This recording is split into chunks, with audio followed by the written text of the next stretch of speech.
5 o'clock AM. Ito ang mga taong kasaraduan ng subway. Kaya ngayon, kuya, busy ba?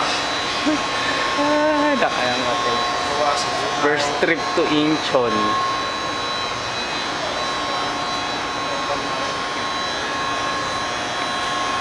Ang sakit ng tuhod. Kapagod sa paglalakad, ubos ng pera. Walang nangyari. Ang nangyari, ang natira kundi pamasahe, nakayanan ko lang pambili ng 2 yosi. Yan lang. Mamaya kuya, alas. Ayun, tagal. Oo nga eh, gusto ko na matulog sa ano.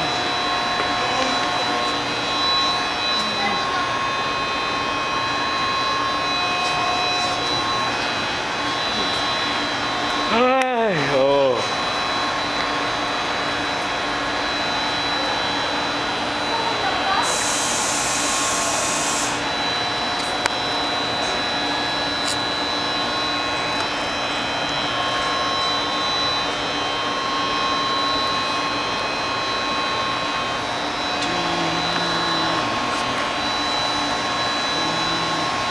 Ang tagal ng tagal.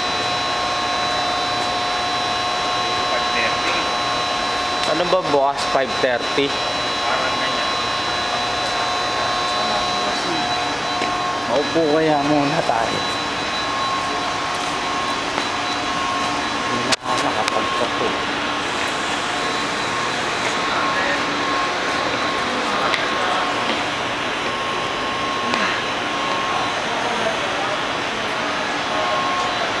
Tawag ko muna sa Pinas.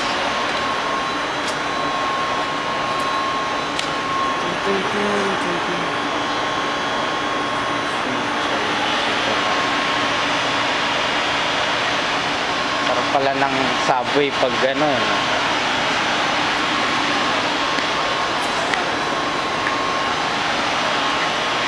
Ayun pala yata yung driver ng ng tren.